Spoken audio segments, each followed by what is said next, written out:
Pinamigay na po yung ayungin sa China. Sinurrender ni Digong. Ito mga kababayan, yung paniwala ni dating Senior Associate Justice Antonio Carpio. Yung sinasabing maisog na leader ang siyang salarin. Grabe pala niya Mr. Maravillas yung ginawa ng dating Pangulong Digong. Yun nga po, kaya nakakalungkot ang result ng mga survey. Sa latest result ng Pulse Asia, pasok pa rin sa top 3 si Maudix. Nagpapagang mga balita at pagtalakay sa mga isyu ng lipunan. Pulsa, opinyon, banat at paglalantad sa katotohanan. Pulsa, what you see is what you get. You decide. Hindi pa nagigising kung paniniwalaan natin yung survey ng Pulse Asia. Hindi pa magising yung maraming mga mamamayang Pilipino. Gusto pang gawing senador si Digong. Talaga niya Mr. Maravillas.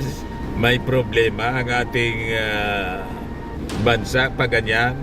Yun nga po mga kababayan. Kaya tulong-tulong po tayo na ma-educate natin ang ating mga kababayan. Maawa kayo sa ating mga kababayan. Maawa kayo sa mga kabataan. Baka ang mga anak natin sa susunod na mga taon, pag ganyan na ganyan, yung uri ng leader na pipiliin natin, mawawalan po tayo ng ating bansa, ng ating sariling bansa. Gusto ninyo ang ganon? Ito yung balita ngayon sa Philippine Daily Inquirer mga kababayan. Sabi ni Carpio, Duterte gave up Philippine right over ayungin in an agreement with China. Sa kabagaan niya Mr. Maravillas, ito po yung sinabi ni Antonio Carpio, dating Senior Associate Justice ng Supreme Court. So sabi rito ni Carpio mga kababayan, basahin ko sa inyo yung balita. Former President Rodrigo Duterte surrendered the Philippines' sovereign rights over Ayungin Shoal in what was disguised as a gentleman's agreement with China. Ito kinonfirm mismo mga kababayan ni dating presidential spokesman Harry Roque. Nilaglag po ni Roque yung kanyang amo. Sa sobrang katabilan mga kababayan, grabe ang excitement ni Roque mga kababayan na isulong ang mga propaganda ng China. Sa pagkasulong niya ng mga propaganda lines ng China, hindi na siguro na sa mga naganap ng Malinis and Spacious Fitness Gym, pumunta na lang po kayo sa aming Colossal Fitness Gym. We also offer Grab car rental with our brand new 2023 model ng Toyota Innova. We also accept booking for those who are planning to travel via PAL, Cebu Pacific, and other airline companies, local and international, and Meralco Bills, Aleco Bills, PLDT, etc. Ang Colossal Fitness Gym is located at 3rd floor Security Bank Building, Lanco Business Park, Legazpi City, Albay. For inquiries, look for Gilon Maravillas, contact number 0966-802-0949. Lagi na pong matao sa amin. Na-set up na rin yung aming mga bagong gym equipments. May treadmill na rin po kami. Ito naman po yung bago naming product na binibenta online. Eye Glow Serum, whitening po siya. Tingnan ninyo yung epekto sa aking anak na architect before and now. Yung mga inquiries po ninyo, dumiretso na lang kayo sa kanyang Facebook account, Riz Maravillas. Ito naman po, Firmax Firming and Lifting Cream, pinapahid po sa mga pulses and affected area. Mainam po siya sa mga pains, mga paninigas na mga kaso-kasuan. Pinapahid-pahid lang po siya sa mga pulses. Ito naman po, Automax Radiant Serum. Sa mukha naman yung application. Anti-aging po siya. You will look 10 years younger than your age. Sa mga cancer patients naman po, baka lang gusto ninyo itong itry. Ningxia Red Mix Fruit Drink. Hindi man po siya gamot, food supplement siya. Kaya lang, gawa siya mga kababayan sa goji berry. Yung goji berry may anti-cancer properties. Yung mga inquiries po ninyo, dumiretso na lang kayo sa aming messenger sa Facebook para masagot namin agad. Ayos pa? Ayos na ayos niya Mr. Maravillas. Pansin ni Roque, na mismong yung amo niya,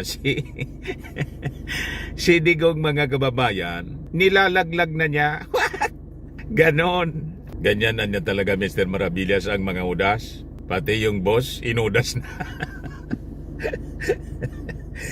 Pari-parehas udas po kasi nag-uudasan na sila po. So sabi po ni Carpio, the gentleman's agreement niya governs Manila's maintenance and repair of the BRP Sierra Madre, a Philippine Navy vessel grounded in the disputed area. According to Duterte's status quo agreement, the Philippine vessel may only deliver water and food to Sierra Madre but not construction materials for its repairs. Yun mga kababayan ang lumalabas sa tinawag ni Harimau na gentleman's agreement. Walang gagalawin po.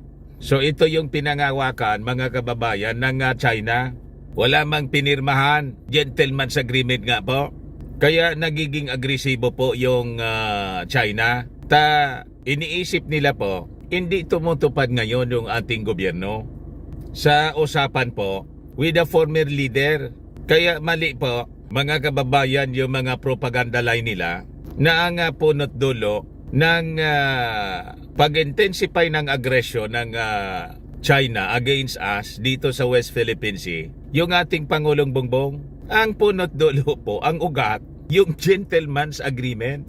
Pinasubo ng dating Pangulong Digong yung ating bansa. Pumasok siya sa isang kasunduan, unang-una wala mang pinirmahan kasi alam niya malalagay siya sa alanganin kung may pipirmahan siya. Unconstitutional yung pinasok niya. Surrender of our sovereign rights. Kaya wag kayong naniniwala sa mga propaganda po nila na ang itinuturo po, biniblame yung ating Pangulong Bongbong Marcos. Kung hindi po pumasok sa ganong alanganing kasunduan na tinawag nilang gentleman's agreement, wala sanang pangahawakan na ganon ang China. Tama po mga kababayan, binabaliktad tayo nitong mga pro-China propagandist po.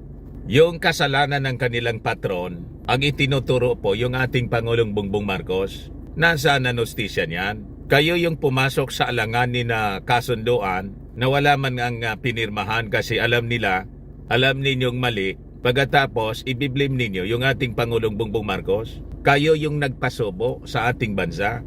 Kaya sabi po mga kababayan ni dating Senior Associate Justice Antonio Carpio, yan ang niyang agreement favoring China violated the July 12, 2016 Arbitral Tribunal's ruling recognizing Ayungin Shoal as part of the Philippine Exclusive Economic Zone. Kasi naman niya Mr. Maravillas, mismong yung dating leader, si Mau Diggs, na pinubaruan na nga yung ating bansa ng UNCLOS.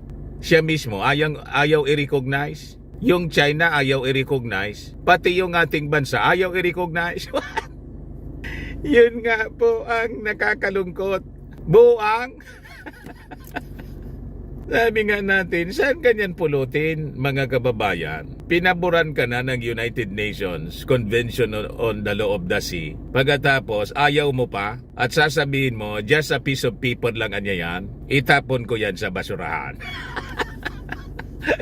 Tapos sabihin pa ni Mau Diggs mga kababayan, doon sa isang meeting with Filipino-Chinese businessmen, kung saan bisita po yung Chinese ambassador. Pwede na niya ninyo kaming gawing province. Pa-joke-joke niya. Pero yung joke niya mga kababayan, tinutuon niya. You see? Kaya tuwang-tuwa po, tawang-tawa mga kababayan yung Chinese ambassador. So malinaw, pinasubo po tayo ng dating Pangulong Digong. Yan mismo ang sinasabi mga kababayan ni Carpio. Kaya sabi po niya rito, under the arbitral award, China had no right to erect any structure on Ayungin Shoal and had no right to stop the Philippines from conducting activities in the area. President Duterte knew that without repairs, the BRP Sierra Madre would soon collapse and thus end our presence in Ayungin Shoal. Paliwanag mga kababayan ni Carpio. So lumalabas mga kababayan, mismong si Digong nakipagsabuatan sa China. Tama po yung ating basa.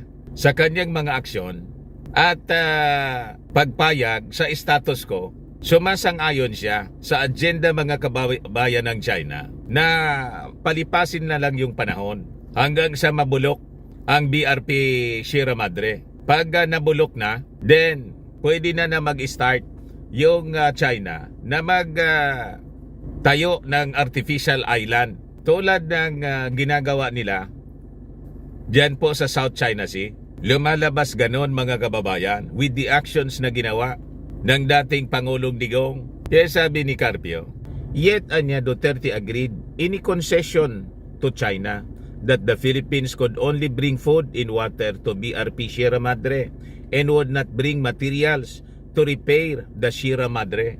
So sumang-ayon siya, madaling sabi, sa agenda ng China na pag hindi po ni-repair ang Sierra Madre, diretso na lang ito na mabubulok. So mawawala yung ating outpost na purposely, yun ang ginawa mga kababayan ni dating Pangulong Erap Estrada. Isinadsad po yung ating BRP Sierra Madre to assert our sovereignty sa area at may masisulungan po yung ating mga sundalo na magbabantay sa ating territory. Nakita na ninyo? Klaradoan niya Mr. Maravillas yung mga udas. Yung ginawa ng mga hudas dito sa ating bansa. So malinaw na sa inyo mga kababayan. So sabi po ni Carpio, Duterte's gentleman's agreement anya was lopsided in favor of China. That gentleman's agreement anya was a disguised surrender of our exclusive economic zone rights over Ayungin Shoal, as it gave China veto power over our exclusive right to erect structures on Ayungin Shoal.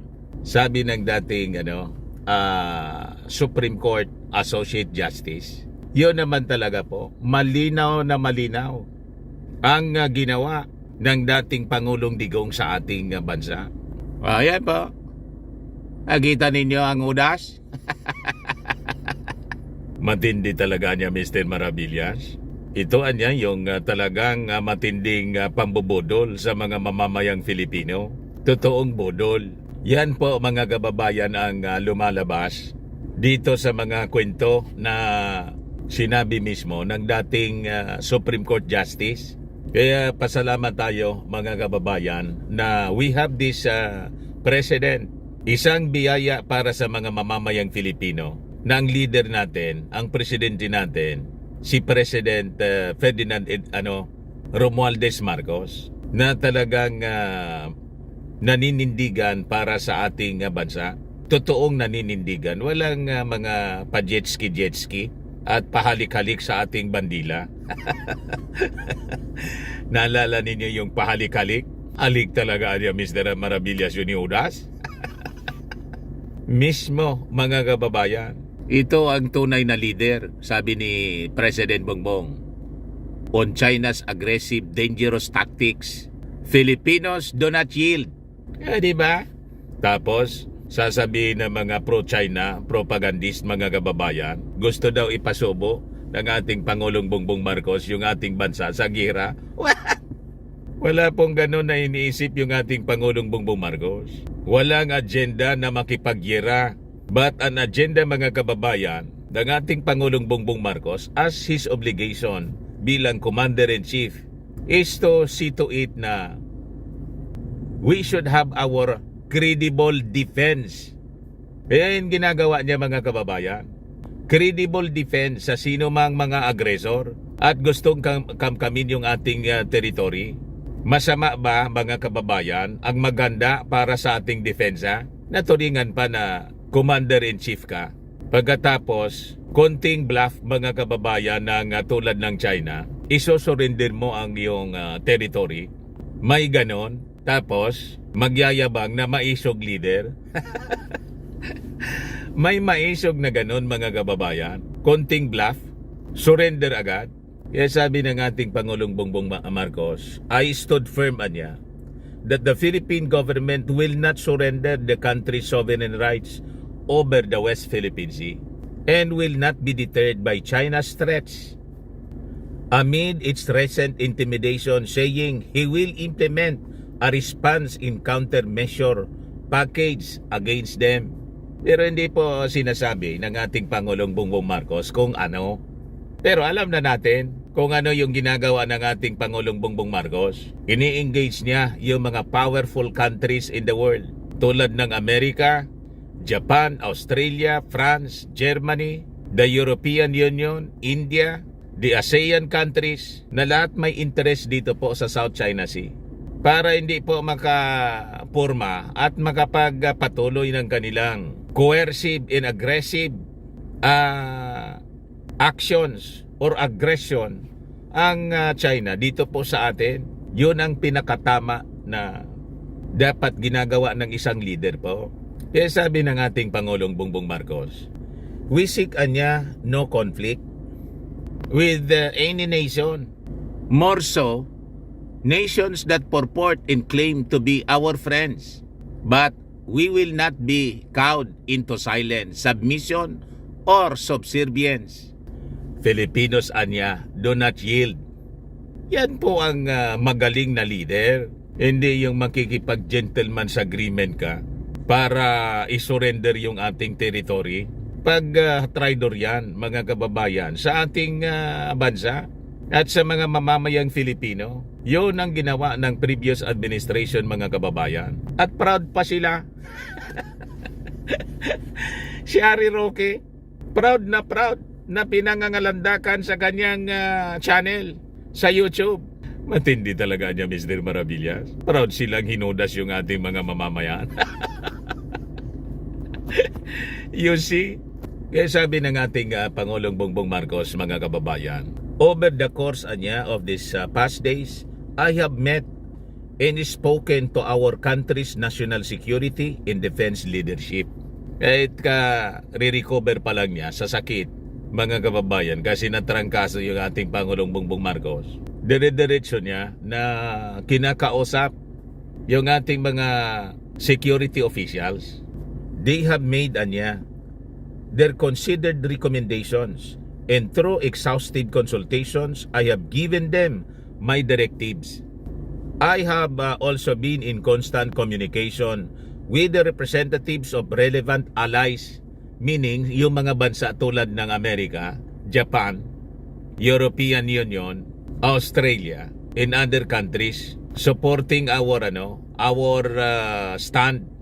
Partners and friends in the international community, they have offered help to us on what the Philippines requires to protect and secure our sovereignty, sovereign rights, and jurisdiction, while ensuring peace and stability in the Indo-Pacific.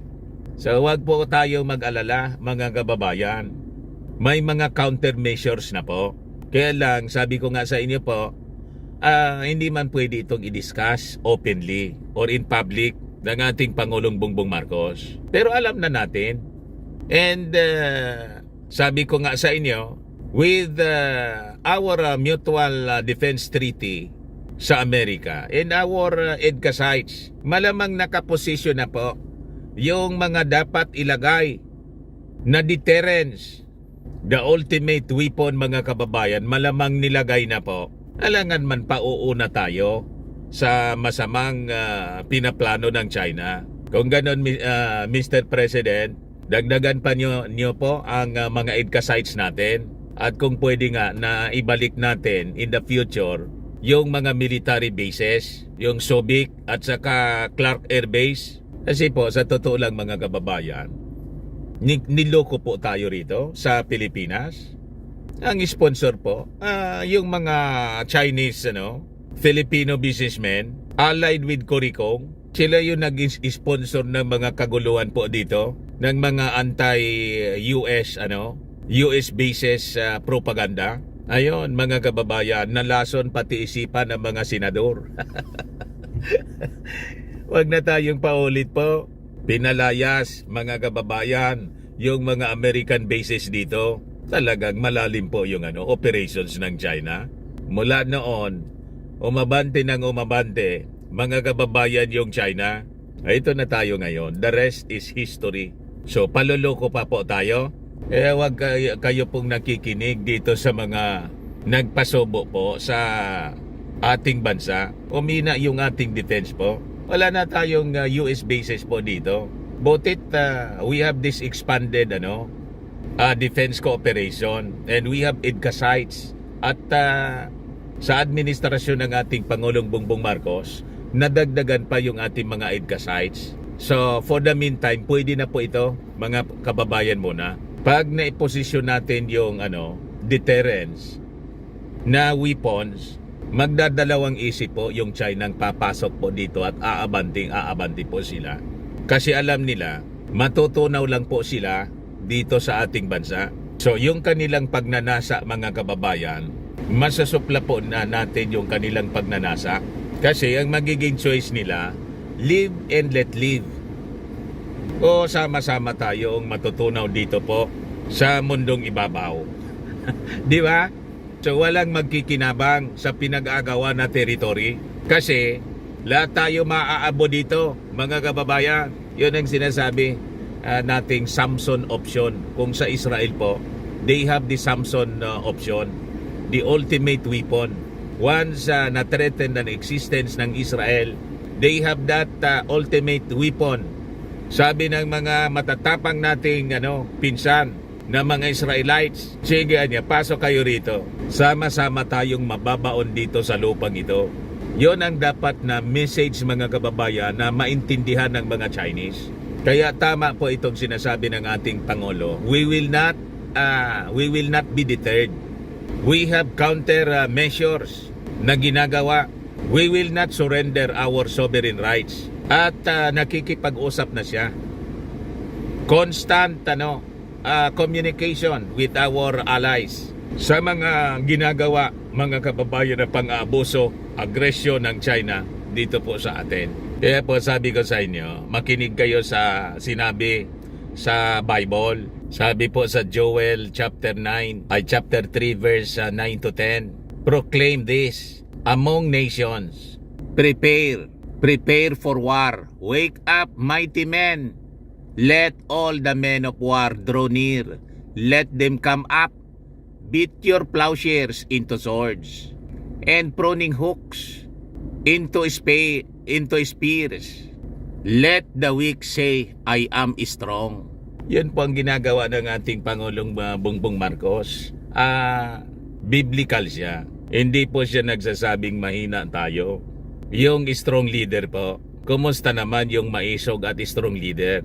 Ulit-ulit niyang sinasabi, hindi natin kaya. Kaya po tayo kinakaya-kaya ng China. Kasi sinasabi mismo ng Commander-in-Chief noon, di natin kaya. Ngayon po, ang ating Pangulong Bongbong Marcos, anong sabi? We will not be deterred.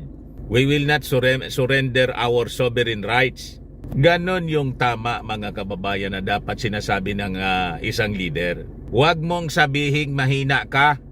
Sabi po sa Bible, let the weak say, I am strong. Kasi po, ini-exploit siya ng enemy. Pag sinabi mo na ikaw ay weak, i-exploit ka ng iyong enemy. Yon ang ginawa, mga kababayan, ni Digong sa atin. Pinaniwala, mga kababayan, ng dating leader natin, yung China, na hindi natin sila kaya. Kaya tayo inaabuso po. Inalaw natin na abusuhin tayo ng China. Kaya ngayon po, fearmongering po sila ng walang habas na fearmongering yung ginagamit nila. Tinatakot tayong tinatakot. Huwag po kayong matakot, sabi sa Bible. Fear not. Do not be troubled. Huwag tayo pong pasisindak sa mga Chinese. Ito'y ang ating pong lupa.